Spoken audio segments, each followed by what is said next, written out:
Francisco Cândido Xavier, Obreiros da Vida Eterna. Quarto livro da coleção A Vida no Mundo Espiritual, ditado pelo Espírito André Luiz. Capítulo 12, Excursão de Adestramento. Nosso orientador sediara-nos a tarefa na casa transitória de Fabiano, deliberando, porém, que as nossas atividades na crosta tomassem como ponto de referência o lar coletivo de Adelaide, onde realmente os fatores espirituais eram mais valiosos. Aqui, esclarecera-nos de início, nos sentiremos à vontade. A organização é campo propício às melhores semeaduras do espírito e oferece-nos tranquilidade e segurança. Permaneceremos em comunicação contínua com o abrigo de Fabiano, para onde conduziremos os recém-desencarnados e condensaremos todas as atividades possíveis concernentes aos outros amigos nesta amorosa fundação. De fato, aquele refúgio de fraternidade legítima era, sem dúvida, vasto celeiro de bênçãos. Diversas entidades amigas operavam na instituição, prestando assistência e cuidados. Encontrava ali um dos raros edifícios da crosta de tão largas proporções, sem criaturas perversas da esfera invisível. Semelhando-se à casa transitória de onde vínhamos, a vigilância funcionava severa. Fôramos defrontados por vários sofredores, criaturas de bons sentimentos, que penetravam o asilo com prévia autorização. Enquanto o assistente se demorava em palestra com o dedicado Bezerra, tivemos permissão para visitar as dependências. O padre Hipólito, Luciana e eu, em companhia de Irene, jovem colaboradora espiritual da casa, pusemo-nos em oração. Pusemo-nos em ação. Em todos os compartimentos havia luz de nosso plano, indicando a abundância dos pensamentos salutares e construtivos de todas as mentes que ali se entrelaçavam na mesma comunhão de ideal. Chegados à sala das reuniões populares, nossa nova amiguinha explicou. Esta é a região do abrigo que nos força a serviço mais árduo, receptáculo das emanações mentais e dos pedidos silenciosos de toda a gente que nos visita. Em assembleias públicas, somos obrigados, depois de cada sessão, a minuciosas atividades de limpeza. Como sabem, os pensamentos exercem vigoroso contágio e faz-se imprescindível isolar os prestimosos colaboradores de nossa tarefa, livrando-os de certos princípios destruidores ou dissolventes. Tentando intensificar a conversação esclarecedora, aduzi. Imagino a extensão dos afazeres. Há suficiente pessoal na cooperação? Sim, respondeu. A legião dos colaboradores não é pequena. Somos levados a servir dia e noite em turmas alternadas. Temos sessões de assistência aos adultos e às criancinhas. Vislumbrava ali, porém, tão grande número de trabalhadores de nosso plano que, por momentos, graves reflexões me afloraram ao cérebro. Tanta gente a contribuir apenas no sentido de amparar algumas dezenas de crianças desfavorecidas no campo material? Estabelecia paralelo entre a fundação de Adelaide e a casa transitória de Fabiano, notando singular diferença. Lá, os rigorosos serviços de sentinela, o gesto de energia, a atenção do pessoal verificavam-se em virtude das necessidades inadiáveis de certa quantidade de infelizes desencarnados, para os quais a caridade constituía lâmpada acesa, indispensável à transformação interior.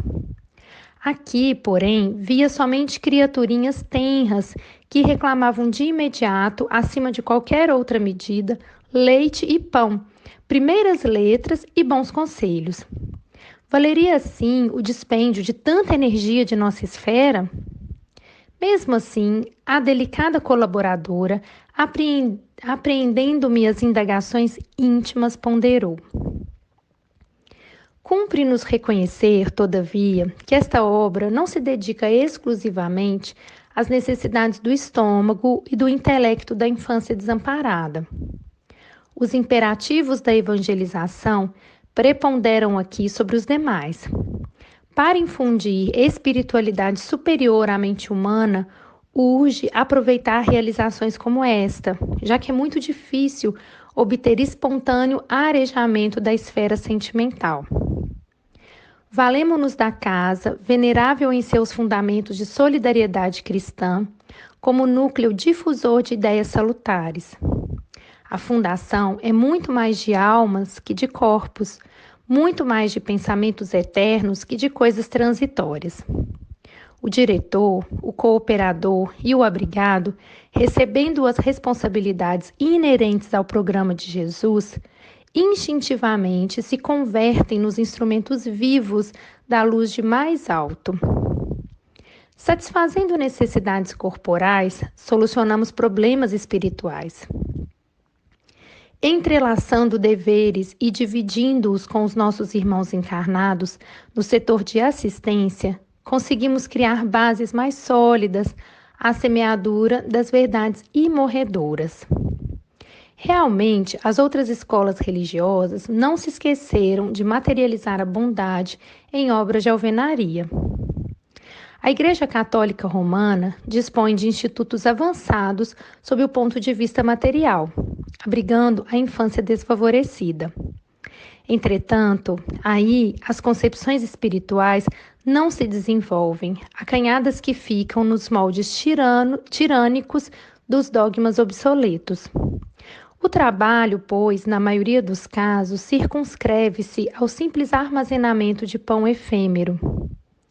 As igrejas protestantes possuem, por sua vez, grandes colégios e congregações distribuindo valores educativos com a juventude. Todavia, suas organizações se baseiam quase sempre mais na letra dos conceitos evangélicos que nos conceitos evangélicos da letra. Irene sorriu, fez ligeiro intervalo e continuou. Não desejamos menosprezar os serviços admiráveis dos aprendizes do Evangelho nos variados campos religiosos. Todos são respeitáveis se levados a efeito pelo devotamento do coração. Desejamos apenas destacar os valores iluminativos. Nos primórdios da obra cristã, não faltavam prestigiosas providências da política imperial de Roma, a fim de que os famintos e esfarrapados recebessem trigo e agasalho, e até mesmo preceptores seletos, filiados a famosos centros culturais de gregos e egípcios. Porém, no intuito de incentivar a obra de legítima iluminação do Espírito, Simão Pedro e os companheiros de apostolado obrigaram-se a longo programa de socorro aos infortunados de toda sorte. Nem todos os seguidores do Evangelho procediam das altas camadas sociais do judaísmo, como Gamaliel, o venerando rabino, cujo intelecto desenvolvido encontrou o Mestre. A maioria dos necessitados entraria em contato com Jesus através da sopa humilde ou do teto acolhedor. Lavando leprosos, tratando loucos, assistindo órfãos e velhinhos desamparados, os continuadores do Cristo davam trabalho a si próprios, dedicavam-se aos infelizes, esclarecendo-lhes a mente. E ofereciam lições de substancial interesse aos leigos da fé viva. Como não ignoram, estamos fazendo no Espiritismo evangélico a recapitulação do cristianismo. O padre Hipólito aprovou benévolo. Sim, inegavelmente precisamos estimular a formação de serviços que libertem o raciocínio para voos mais altos. Dentro de nosso esforço, prosseguiu Irene, com lianeza. O imperativo primordial consiste na iluminação do espírito humano com vistas à eternidade. Urge, no entanto, compreender que para a obtenção do desiderato é imprescindível fazer alguma coisa. Onde todos analisam, admiram ou discutem, não se levantam obras úteis para atestar a superioridade das ideias.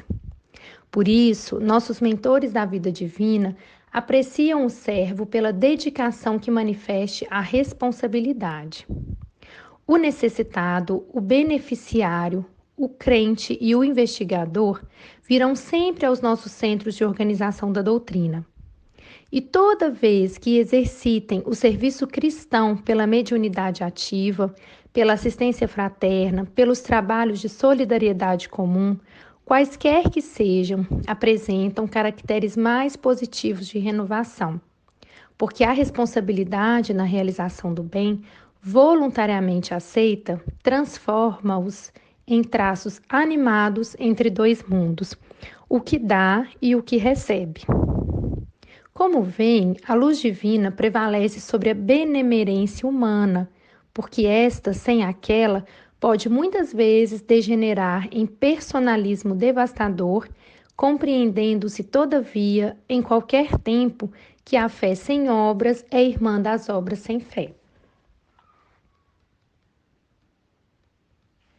Continuou Irene em sua brilhante argumentação, ensinando-nos vivaz a ciência da fraternidade e do entendimento construtivo.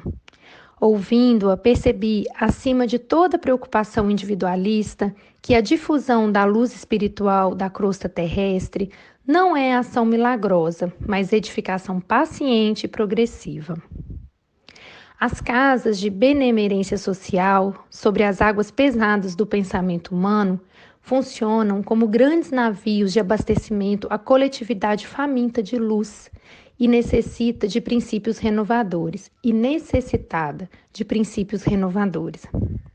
Passei a ver o estômago dos pequeninos em plano secundário, porque era a claridade positiva do Evangelho que inundava agora minha alma, convidando-me à contemplação feliz do futuro maior.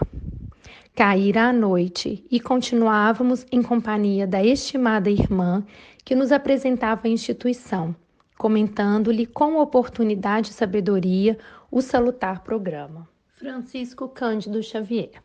Obreiros da Vida Eterna, 4º livro da coleção A Vida no Mundo Espiritual, ditado pelo Espírito André Luiz.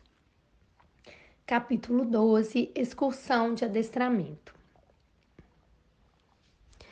Observamos os serviços espirituais que se preparavam ante a noite próxima. Aqui eram cuidadosas preceptoras desencarnadas que reuniriam as crianças nos momentos de sono físico em ensinos benéficos. Acolá eram benfeitores diversos a buscarem irmãos para experiências e dádivas preciosas nos círculos de nossa movimentação. Refundi minha apreciação inicial, enxergando mais uma vez naquele instituto abençoada escola de espiritualidade superior, pelo ensejo de semeadura divina que proporcionava aos missionários da luz. Decorrido longo tempo, já noite fechada, o assistente Jerônimo convocou-nos ao serviço. Irene acompanhou-nos à Câmara de Adelaide, onde o nosso dirigente se encontrava em conversação com outros amigos. Foi breve nas determinações. Após ouvir a nova amiguinha, que se colocava à nossa disposição para qualquer concurso fraterno, recomendou a Luciana e a Irene trouxessem a irmã Albina, ao passo que o padre Hipólito e eu deveríamos conduzir Dimas, Fábio e Cavalcante àquele compartimento de onde seguiríamos para a casa transitória de Fabiano, em excursão de aprendizado e adestramento. Ambos os grupos partimos em direção diversa. Utilizando a volitação com maestria, Hipólito interrogou-me bem-humorado. Já participara você de serviço igual ao de hoje? Confessei que não, rogando-lhe esclarecimento. É fácil, tornou. Os que se aproximam da desencarnação, nas moléstias prolongadas, comumente se ausentam do corpo em ação quase mecânica. Os familiares terrestres, por sua vez, cansados de vigílias, tudo fazem por rodear os enfermos de silêncio e cuidado. Desse modo, não é difícil afastá-los para a tarefa de preparação. Geralmente estão hesitantes, enfraquecidos, semi-inconscientes, mas nosso auxílio magnético resolverá o problema. Conservar-nos-emos nas extremidades, Segurando-lhes as mãos e, inimpulsionados por nossa energia, volitarão conosco sem maiores impedimentos. Recebi a explicação com interesse e, em breve, penetrávamos a modesta residência de Dimas. Aliviado por injeção repousante, não encontramos dificuldade para subtraí-lo à atenção dos parentes. Notando-nos a presença, sondou-nos a disposição fraterna e perguntou: "Ó, meus amigos, será hoje o fim? Como tenho suspirado pela libertação." "Não, meu caro", acentuou Hipólito sorrindo.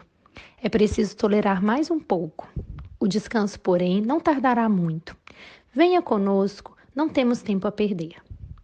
O ex-sacerdote recomendou-me tomar a dianteira e, de mãos dadas os três, rumamos para o rio em busca da moradia de Fábio.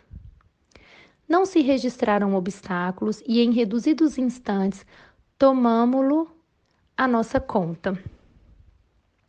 O companheiro ligou-se prazeroso à pequenina caravana. Ia tomar o caminho do hospital de modo a procurar o terceiro, quando Hipólito ponderou: "Não convém conduzir todos de uma vez. Cavalcante permanece em grave desequilíbrio, exigindo cooperação mais substancial. Em vista disso, buscá-lo-emos na segunda viagem." Lembrando-lhe os desvarios, não tive recurso senão concordar. De regresso à Câmara de Adelaide, encontramos os demais à nossa espera. Irene e Luciana haviam trazido Albina para os trabalhos preparatórios. Sem perda de tempo, demandamos a grande casa de saúde em busca de Cavalcante. Hipólito adivinhara. O doente mostrava-se muito aflito. Bonifácio, ao lado dele, cooperava devotamente conosco para desprendê-lo temporariamente do corpo oprimido. O enfermo, no entanto, se deixara tomar por horríveis impressões de medo, dificultando os nossos melhores esforços.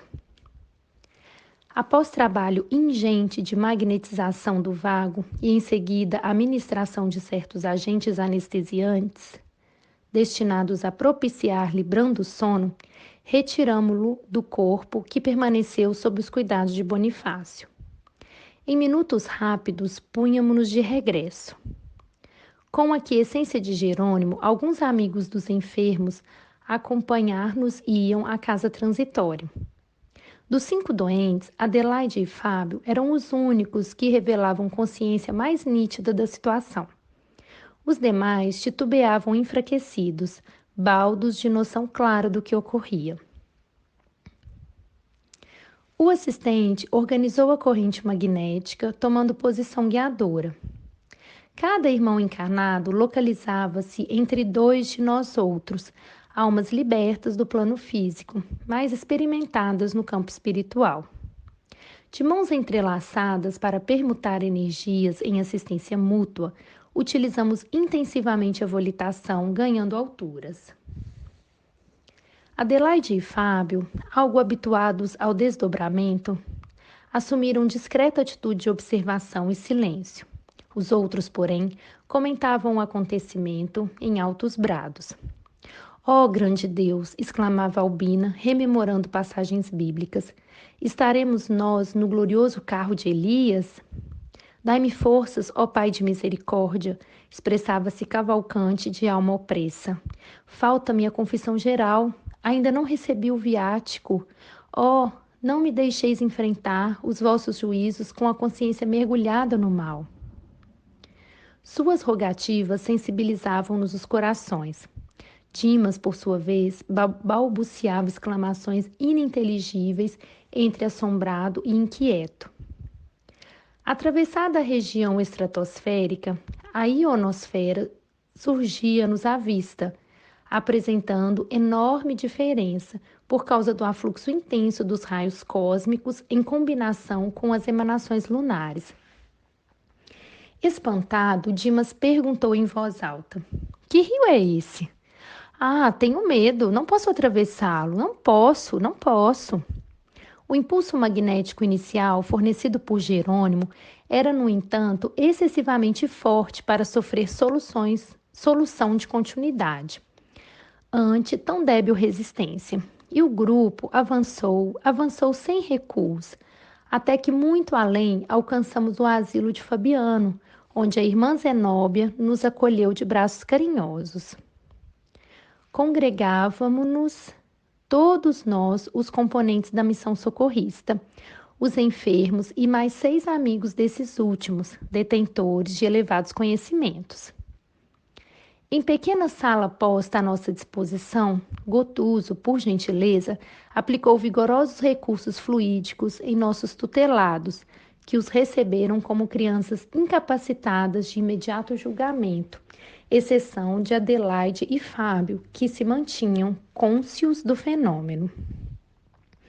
Em seguida, o prestimoso Jerônimo tomou a palavra e dirigiu-se a eles comentando: Amigos, o concurso dessa noite não se destina à cura do corpo grosseiro, posto agora à distância pelas necessidades do momento. Tentamos revigorar-vos o organismo espiritual, preparando-vos o desligamento definitivo sem alarme de dor alucinatório.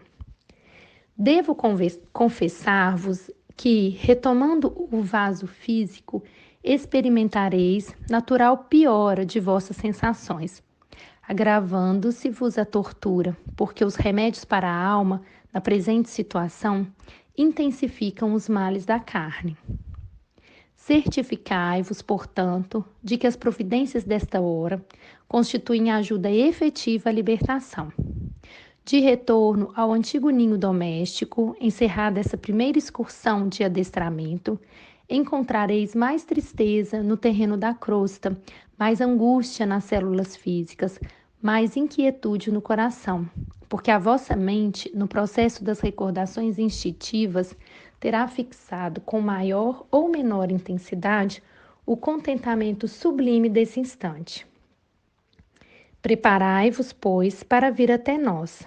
Solucionai os derradeiros problemas terrestres e confiai na proteção divina. Logo após, verificou-se breve intervalo, durante o qual permanecíamos à vontade. O assistente fora rápido nas explicações, esclarecendo-nos que condensava os assuntos em curtas sentenças, atendendo à incapacidade mental dos beneficiários, impotentes ainda para penetrar o sentido das longas dissertações. Com efeito, os companheiros recebiam parcialmente o alentador aviso. Eram atingidos pelo socorro magnético positivo, mas as ideias que faziam do acontecimento eram muito diversas entre si. Francisco Cândido Xavier, Obreiros da Vida Eterna, 4º livro da coleção A Vida no Mundo Espiritual, ditado pelo Espírito André Luiz. Capítulo 12, Excursão de Adestramento. Cavalcante, com a expressão ingênua de um menino, chamou-me em particular, indagando se estávamos no paraíso. Sentia-se aliviado, feliz. Alegria enorme banhava-lhe o coração e, contente, reconfortado, acentuava. Não será aqui o céu? Não consegui fazer-lhe sentir o contrário. Albina lembrava cenas bíblicas em suas interpretações literais do texto sagrado.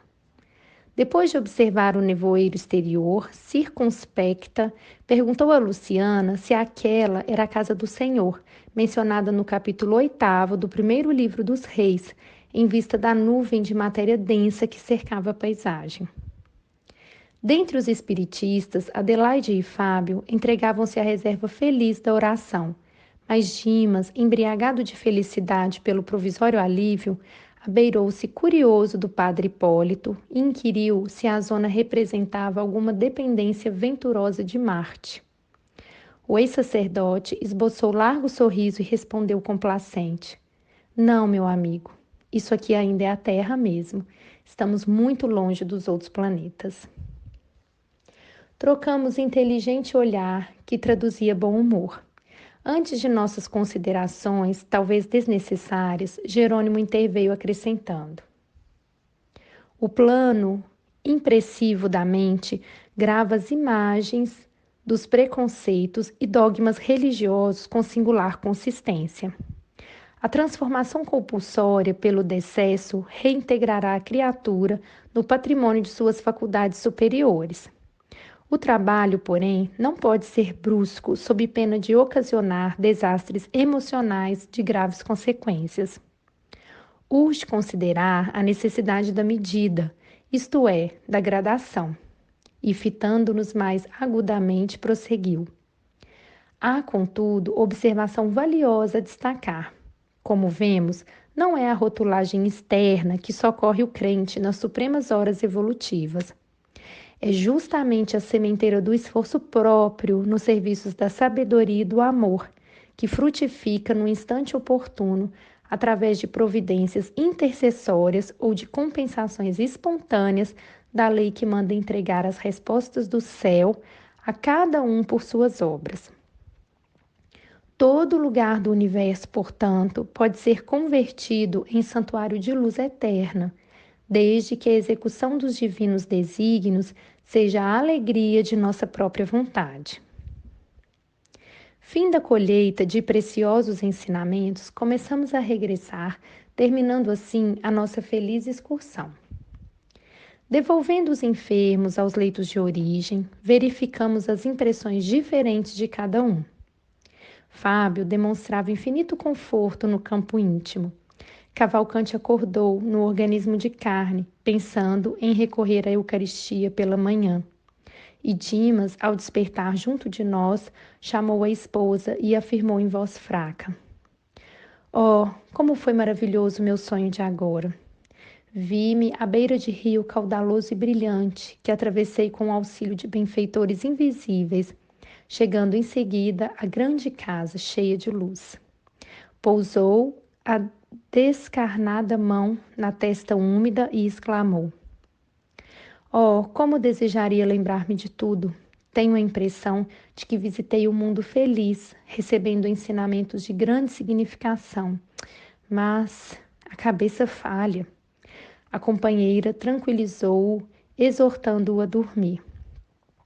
Realizara-se a primeira excursão de adestramento com os amigos que dentro em breve viriam ter conosco. Congregados de novo na abençoada instituição de Adelaide, deliberou Jerônimo nosso retorno à casa transitória de Fabiano, para descansar e servir em outros setores, toda vez que a oportunidade de trabalho útil nos bafejasse com a sua bênção.